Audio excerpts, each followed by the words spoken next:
హిందీలో బీభత్సంగా హరర్కరం కామెడీ అనే కంటెంట్ వచ్చేసి ఆ ఆ జోనర్కే మొహం ఒత్తేసేసిందా అన్నంత అంత వచ్చేసింది. అవును. బట్ స్టిల్ అది ఎలా అపీల్ చేస్తుంది? హిందీ మార్కెట్లో ఎంత పొటెన్షియల్ ఉండొచ్చు సినిమాకి?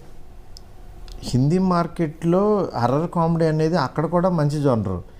అసలు ఫస్ట్ మన సౌత్లోనే స్టార్ట్ అయింది. అవును. కాంచన, లారెన్స్ గారి సినిమాలు కానీ, నేను తీసిన చిన్న సినిమాల్లో ప్రేమ కథా చిత్రం, ఇట్లా ఒక సౌత్లో బాగా ఊపేసిన జోనర్ తర్వాత వాళ్ళకి స్త్రీ అయింది అక్కడ. అవును, స్త్రీ, బేడియా, ఇంకా చాలా వచ్చినాయి. బట్ వాళ్ళు డెఫినెట్గా వాళ్ళకి ఇష్టమైన జోనరు. అందులో ఇది ఈయనతో రెగ్యులర్గా హర్రర్ కామెడీ సినిమా తీయలేదు, మనం ఫ్యాంటసీకి వెళ్ళాం. మేము భయపెట్టేది అక్కడక్కడ ఏదన్నా ఉన్నా మెయిన్ ఆ ఫ్యాంటసీ వరల్డ్ బాగా నచ్చుద్ది.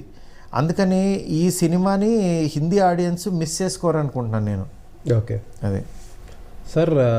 పాటలు, మారుతి గారు పాటలు ఇప్పుడు కూడా ఎవర్ గ్రీన్ చాయిస్. మీ మ్యూజిక్ టేస్ట్ చాలా బాగుంటుంది. బట్ ఏంటి ఈ సినిమాలో పాటలకు కొంచెం మిక్స్డ్ రెస్పాన్స్ వచ్చింది అనుకోవాలి. మిక్స్డ్ రెస్పాన్స్ అంటే ఫస్ట్ పాట అంటే అది కొంచెం లిరికల్గా కూడా, మెయిన్ లిరికల్ కంప్లైంట్ ఉంది కానీ ట్యూన్ కంప్లైంట్ అని కాదు. కొంచెం ఏంటి చాలా మంది మిక్సింగ్ అది ఇది మిక్సింగ్ తేడా అంటారు. అసలు ఏంటి టెక్నికల్ మిక్సింగ్ ఏం లేదండి. అది యాక్చువల్గా తమను ఇప్పుడు వాళ్ళు ఏంటంటే సౌండ్ కూడా ఇప్పుడు బాగా మారిపోయింది, సౌండ్ క్వాలిటీ మారిపోయింది. ఇప్పుడు ఓజీలో సాంగ్స్ ఉంటాయి, మీరు ఏ పాట పాడతారు చెప్పండి. అవును. కానీ మనకి వినటానికి బాగుందనే ఫీలింగ్ ఉంటుంది కదా. మీకు అనిరుద్ధ్ ఏ సాంగ్కి మీరు లిరిక్స్ మీరు పాడతారు అంటే ఇప్పుడు యూత్ ఇది పాడేది ఒక రకం. అంటే సౌండ్ని బట్టి కూడా ఈ దీంట్లో లిరిక్ విన్నా పర్వాలేదు, నా మ్యూజిక్ ఎంజాయ్ చేసినా పర్వాలేదు అనుకుంటారు. అట్లాంటి సాంగ్స్ డిఫరెంట్ ఉంటాయి.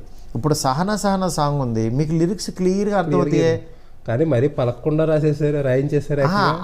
అది ఆ ఫ్రేజు అలాంటిది. శరత్ చంద్రిక అనేది ముందంతా నార్మల్గానే ఉంటుంది. అవును. అంటే స్టార్ హీరోకి పదాలు కూడా అలా వెయిట్ ఉన్న పదాలు పడితే కొంచెం ఇది ఉంటుంది. ఇప్పుడు అందరూ రీల్స్ చేసుకునే దేవత స్త్రీవే అనేది వాళ్ళు రెడీ అయ్యి రీల్స్ చేసుకుంటున్నారు అవన్నీ. అట్లా ఎలా ఉంటుంది? నెక్స్ట్ వచ్చే పాటలు ఎలా ఉండిపోతున్నాయి? నెక్స్ట్ బాగుంటుందండి, నాచే సాంగ్ వస్తుంది, అది రీమిక్స్ చేసాము, డ్యాన్స్ అది అదిరిపోద్ది సాంగ్. ఓకే. ఎంత